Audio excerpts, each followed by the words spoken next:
Attention bobsled riders! You will soon be embarking on a thrilling podcast down the icy slopes of the Matterhorn. So please remain seated, keeping your hands, arms, feet, and legs inside the bobsled at all times.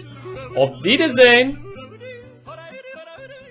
Hello and welcome again to this week's episode of the Matterhorn Yodelers. I am your host today, Peter, with my co-hosts Jackie and David.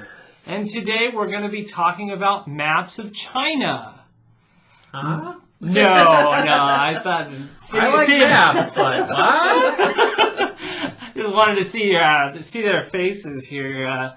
No, today we're doing something kind of fun. We're kind of pitching...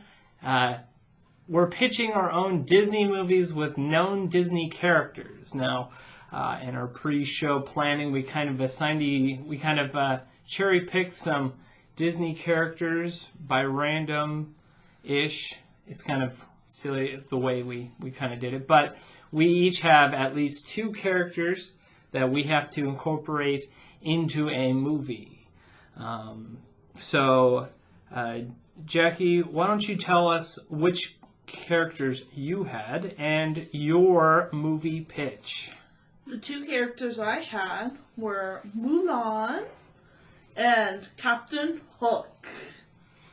Pretty different characters. You got a villain and a heroine. That's right. Yes. So we all know the famous Mulan saved the Emperor and the people of China, right? Okay, I'm following. I'm aware. Yes. Okay. So since that day, Mulan lived off the adventure and quests that brought fame and honor to her family. So she went on other missions and quests for China. As years passed, she grew older, so she wasn't as quick. Now, we're not talking like grandma style. We're talking like 50s. You know, older, not as like fast and can't climb, super tall mountains. She doesn't have magical powers? No magical powers. No magical powers? Okay. Yeah. And, her husband and her children passed away in a recent war. Oh, another war. Wow. Yes. So she's all alone, right? But one morning, China needed her for one last mission. So off the coast of China, there was a very small island that was not on any maps. I do need a map now. You're right. This was about maps of China. That's right. This podcast about maps of China. I'm so ill prepared. Okay. Wait till you hear my movie, bitch. No. Now, there was where China kept one of the biggest secrets. What secret?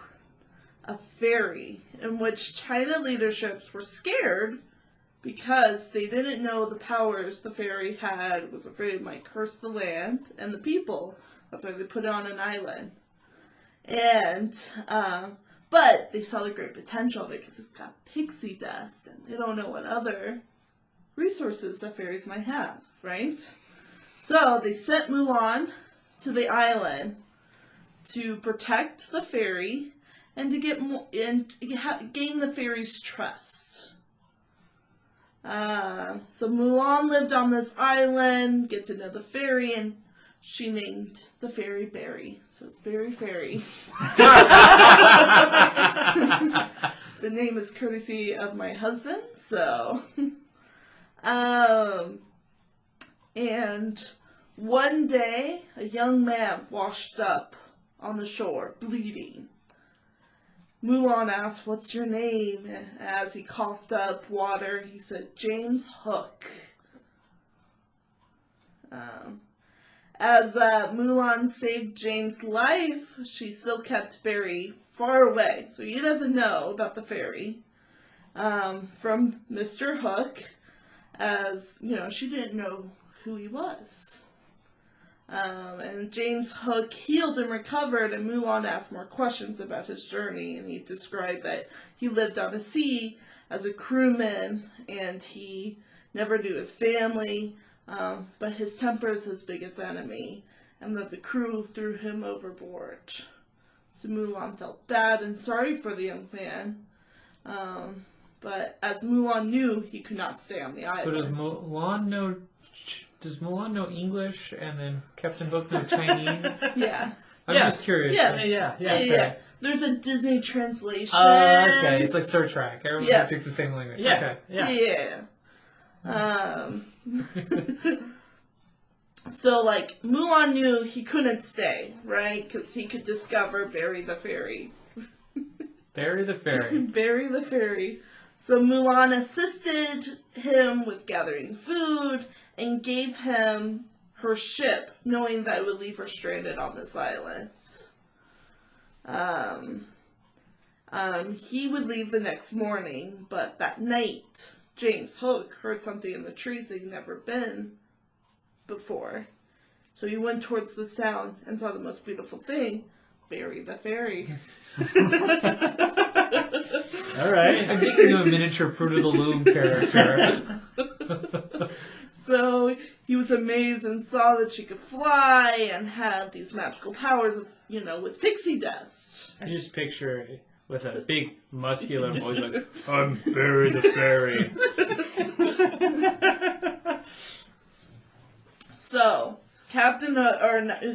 James Hook saw the power that this fairy had and that it could benefit his future and his reputation.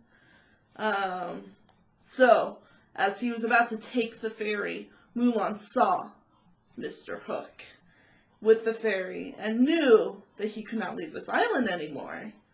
And then an epic battle came. Does Hook have a hook? Is this No, pre-Pan? this is pre-Pan. Okay. Just curious. He's not a captain. He's not a captain. He's just James Hook. He's just James Hook. He's a young man. Okay. So, epic battle happens, swords flinging. Just imagine Yoda fighting, what's his name? There's a lot of people Yoda fight. I was like, which one? Just imagine epicness. Epic Yoda Epic fight. fighting. Epic fighting, right? But then, let's see here. But James' greed and the future that he could potentially have with this fairy grew more and more and became too strong and killed Mulan. Kills Mulan. How does he kill Mulan? Does he have a sword? They're battling with swords? Well, again, Mulan is not... Does Hook have a gun that he pulls out? Yeah, well, Mulan... So Hook steals Mulan's sword, right? Okay. During the fighting. Is this like her father's sword? Yeah. Oh, it's her father's sword. Yeah. Okay. Yeah. All right. I just see Hook just like hip checking like elderly Mulan. Give me your sword. So Mulan died, right? And then that night, She stabbed. Like, where does she stab? right in the gut. Right in the gut. Right in the gut. And it's like, is this animated or is this live action? I forgot to ask. to be determined. Oh boy. So that night, Hook took Barry the Fairy. Let me out of this cage, Hook. And demanded to take him where more fairies are. Right? I'm in a position of dictating what's going on here. So Hook took the ship and became Captain Hook then of that ship. And that night, Barry sprinkled pixie dust over the ship and flew to the land he never heard of called Neverland. Okay. That was fun. Roll credits. All right. Yeah, that was a fun movie. Yeah. Very interesting. And I mean, you got the twist with the death of Mulan. That was I was not expecting No. Mulan to die. nope. But again, I don't know how old Mulan is. He's like, I know you elderly mentioned Mulan. elderly. Is this like 45 She's or is she like- like It's 83? just like her grandmother's like, send me up for the next war. She's like in the 50 range. It's pretty old for back then. Yeah. Yeah. Okay. Well, thank you for sharing your story. Next, we have Japheth's story. Let us know what your characters were and how your movie comes about. So I selected Quasimodo from the movie Hunchback of Notre Dame. And then I didn't select my second character. I kind of just like, oh, whatever. You got I the have my last pick. preference. I got the last pick, and I was given Princess Tiana from The Frog Princess. Is that right? Princess and the Frog? Princess and the Princess Frog. and the Frog, okay. Incorrect. So yes, please correct me. I don't want to be incorrect. And so this movie takes place in a different time than the movies, or that these characters are in their movies.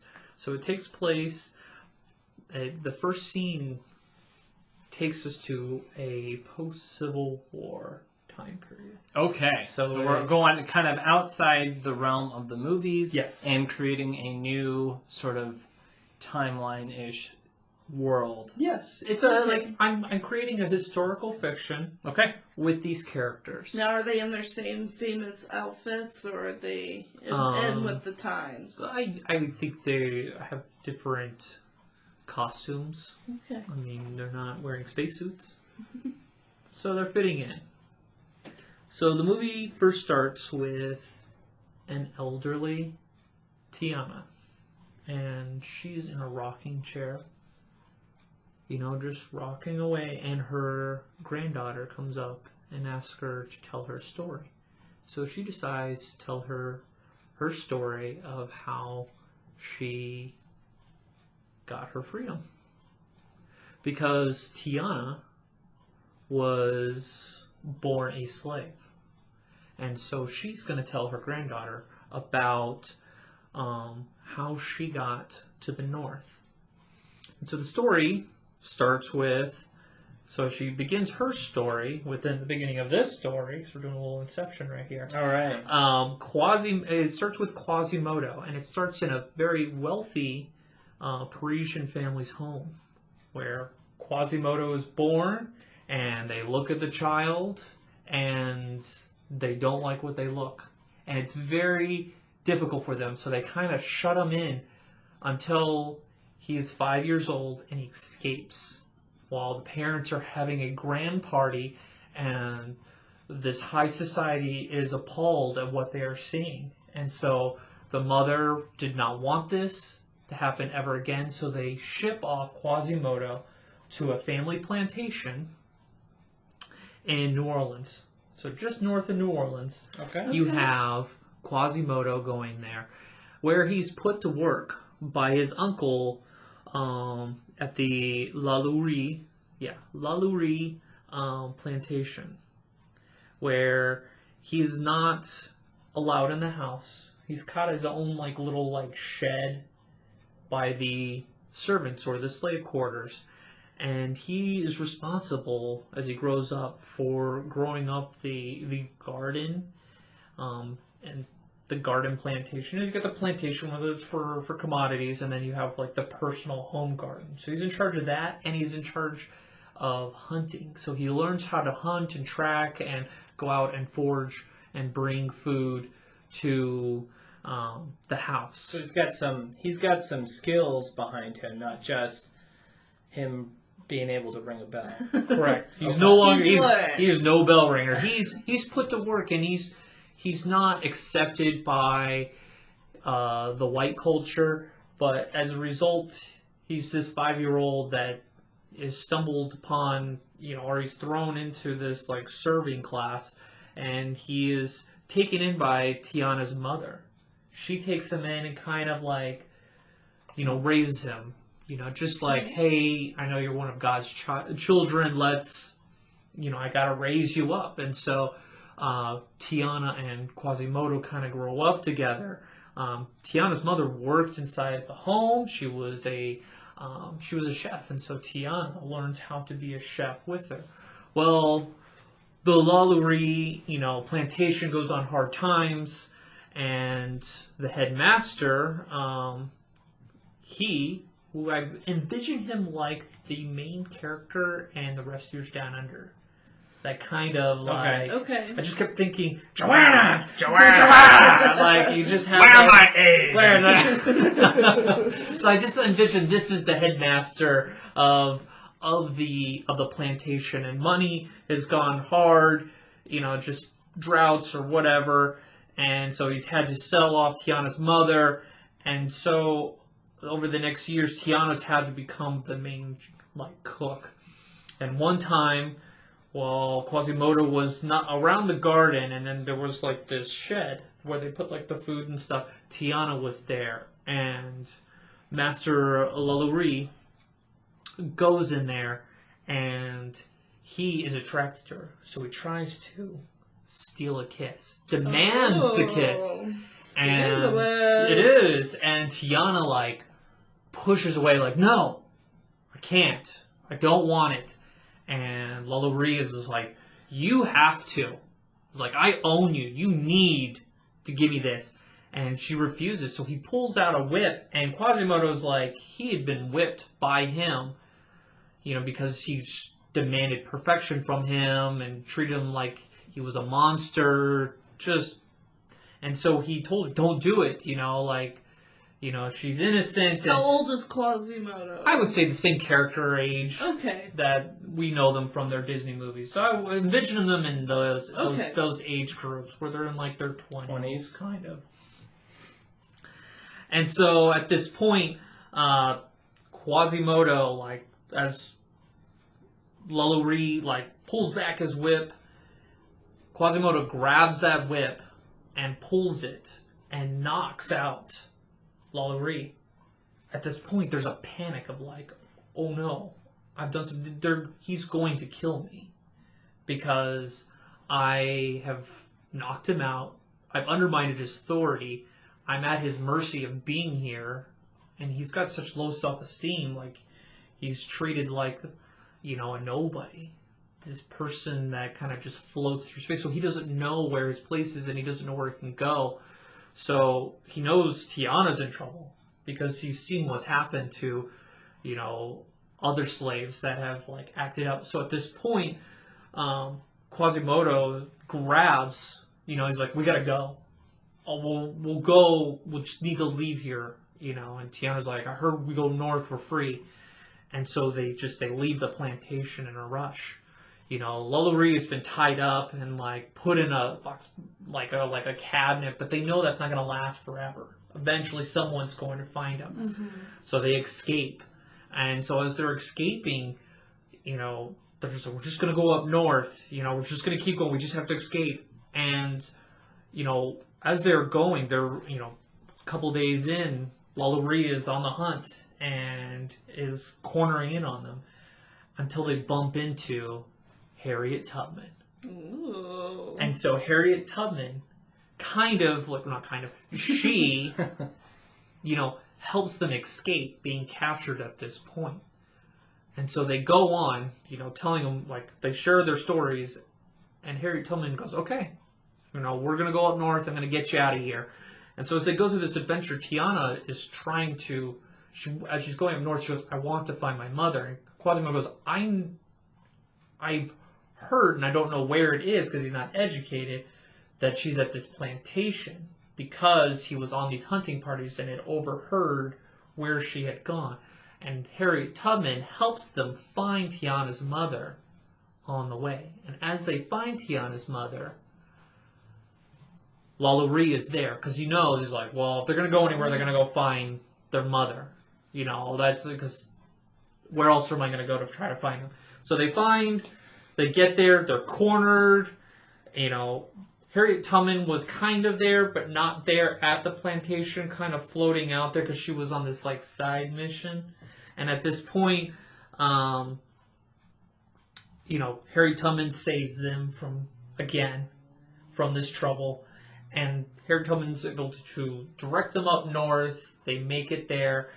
And Quasimodo is invited to join Harriet Tubman and help with the journey because he helped them through a couple close calls with being, a white guy, but he's not like seen. He kind of hides himself well and shows you could be a good asset to help me with my team. And so the story tragically ends with Tiana, telling her granddaughter about what happened to Quasimodo. He had died during the Civil War, during the Kumbai ferry raid with Harriet Tubman, where she had led a raid during the Civil War. She was the first female to lead a raid in combat, and so Quasimodo died trying to save Harriet Tubman's life, and the story ends with Tiana telling her granddaughter that we owe everything to the generosity and the bravery of Quasimodo and Harriet Tubman. And so that kind of ends the story of Harriet Tubman, infusion with my fan fiction here. Cue emotional music credits. Yes. Get that old Civil War music. Yes. So it's a serious movie. There's no real comic relief. There's no Olaf that comes in. You're going, Samantha? I know Samantha. So I guess it's the only story I could really come up with here. So you're saying it's instantly going to be thrown into the vault and no one will be able to see this movie? Probably. Possibly. Yeah. All right. Well, that was kind of good. I like Yeah, that. I enjoyed the details. I'm getting worried about my story. I feel like, man, you guys went all I know your story. I'm like, okay, I'm gonna have to pull something out to show off a complete story for mine here. All right. So I had two characters. The first one I selected was the Beast from Beauty and the Beast, and the other character I selected was Baymax. I was like, oh man, how am I going to put these characters together? And what I decided to do was create their own little universe. And it takes place in modern but futuristic time period in a city. And it starts off with these two police officers. They're going and they hear about some sort of witches raid that's going on, and they're wicked witches? Like wicked witches. Ooh, you know? Halloween. Yeah, you can kind of say Halloween. It's October now. So they... Where's the pumpkin spice? So they go in, and we've got one character. His name is Officer Adam. And his partner's all like, we need to call backup. There's too many of them here. We need assistance. And Officer Adams all like, we've got this. I've got your back. Let's go in and get them. And because of that, Officer Adams' partner tragically gets stricken down by some of the witches. And that's a spell. Like a spell. Okay, he dies. And so Prince Adam, spoilers, Officer Adam, he's in a rage, and the witches see this and start hackling, and he's all like, you were reckless, and decide to curse him and turn him into what his rage becomes of him, and he becomes the Beast. Boom, boom, boom. Where's the rose? Because he was so reckless with his partner's life. Oh, it's a donut. The donut sprinkles to the last sprinkle. Here is not the Beast. And so, time goes on. Officer Adam no longer goes by Officer Adam. He actually gets promoted. He's actually a very successful officer, but he gets promoted to detective. So he's Detective A Beast. But the problem was he was difficult person to get along with. Every partner he gets partnered with either gets injured or they ask for reassignment because he's too unbearable to be around. He's too angry and reckless, and he doesn't care, and he's all like, I'd rather work alone. I just want to be alone. I don't need anyone. And so his police sergeant, which I've pulled from another Disney movie, we put Phil from Hercules. Hercules! That's right, Phil. He gets into a Detective Beast's face and says, listen, you've got one more chance or else I'm taking your badge. You need a partner. And so we've got this prototype robot that will assist you, will be your partner. And obviously that partner is Baymax. And so obviously Detective Beast is against this. Enraged. He's enraged. He doesn't want to have a partner, especially some robot. I'm just afraid the Beast claws might puncture Oh, Baymax. many times. Oh, okay. So, Just say, like, shut up. This is your fifth Baymax in 2 hours. and so at this time, Detective Beast, he hasn't had a partner longer than a week. Okay? And so he's doing everything he can to, try to make this work with this robot. And obviously Baymax is he doesn't have any emotion, so he's not intimidated by the Beast or scared of him. He just wants to help, because that's part of his programming, is to help others. And so they get put on this case with these mafia type people, and Working with them or to capture them? to capture them, Okay. to stop them, because they're doing some illegal It's the things. Mafia and the Zootopia, right? Potentially. The little rat. The little rat. The little rat. It's Weaselton. So Detective Beast realizes that Baymax actually has skills that could actually assist him. That he has the ability to analyze a crime scene, see the DNA, be able to locate individuals, and so he's able to do that. But all in the meantime, you've got that kind of buddy cop situation where they've got that growing pains where eventually, because Baymax doesn't judge Detective Beast, the Beast is able to calm his rage down and think more calm-minded and be able to work with Baymax instead of having a partner that's always afraid of him and afraid to be hurt. And yeah, sure, Baymax gets popped a few times here or there in the Beast's rage, but obviously Baymax holds no grudges, and he respects his partner as a person who wants to do good. So the adventure goes on. They're able to work together to solve the crime with the Mafia, save the city, and at one point, at the final conflict, when they're ready to confront the Mafia, the Beast, hesitates because he's having a flashback to that time with his other partner where they rushed into a situation and their partner passed away, and he had grown attached to Baymax and he finally cared for his partner.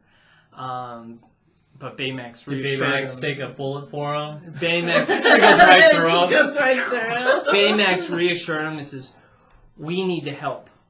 Okay, there's good people that need our help. We need to go in and do it. So they go in. They're able to stop the Mafia, and through the goodness of the Beast's heart, he's able to transform back into human form because he learned to appreciate another being's life over his cockiness and his rage. So that's my movie. I was struggling with the name. I think I settled for Officer B&B. So, Beauty and the Bomb. So those were our movie pitches. So we're gonna go around and we're gonna ask each other, which movie do you want to get a movie ticket for? Jackie, which one of the movies, and it can be your own. Which movie do you want to see? Oh, this is hard. I want to see my own movie. That's fine. I want to see Barry the Fairy. Barry the Fairy. I'm Barry. I've got pixie dust.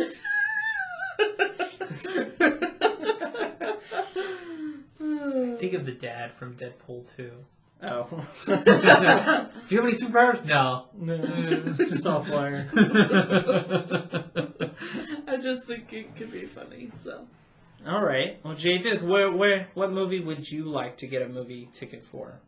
I think I go with Jackie's. I'm kind of curious about the fight, and she's got some fun characters. Peter's story it's been done. Yeah. How many cops? But the cop dynamic stories? would be fun. The comedy aspect would be fun, but Yeah, just to see the Beast destroy Bay lives so many times, I feel like that would be like a funny series. yeah, that would be fun. You know, and then it turns like major pain at the end where you're like, oh, it's not funny anymore. It's all serious. I guess I'll watch the end of the movie. Yeah, I think I'll go with Jackie's. It's different, and I'm kind of curious. She left me wanting more information of how it unfolds, so I'm kind of curious how it would go. But Peter, you're a close second. Mine's like a one and done. Like you watch it and you're like, okay, that's good. I actually liked yours a lot. I was sitting here going like, I would watch this movie. It's I love historical fiction. Civil War time period is actually one of my favorite time periods that I learned about in school. So. Certainly romanticized in our society. Yes. Yes. But no, I thought it was a very compelling story, and I'd be willing to buy a ticket for that movie before it gets thrown away and never gets seen again. Yes. It would be a movie you watch once and you go, is this appropriate? You can only watch it off of a Japanese Laserdisc? Okay. That's right. Japanese Laserdisc will be the only way you'll be able to get a copy of this movie. But no, I Did you learn nothing from Splash Fountain or from Song of the South? So yeah, well, audience, let us know, what movie would you like a movie ticket for? Which one do you want to see more from? And if you have a character, like some characters that you'd like us to like incorporate into a story, let us know. We're kind of like know. We can do another episode. Character mashup, fan fiction. We're still new to this, so we're still trying to figure our stride out. So yeah, let us know. You can get a hold of us through our social medias on Facebook and on Instagram, as well as you can email us at matterhornyodelers@gmail.com, and let other people around you know us. Let them know about us. So if you know anyone that is into Disney discussions or debates or whatnot, bring them on over our way. And as you know, we're not about news. We're about just fans having fun with the Disney universe. That's it. So, once again, thank you for joining us again this week for the Matterhorn Yodelers. Auf Wiedersehen. Thank you for joining us on this week's episode of the Matterhorn Yodelers. Please remember, before your bobsled comes to a complete stop, to follow us on Facebook and Instagram. And remember... Remain seated, please. Permanecer sentados, por favor.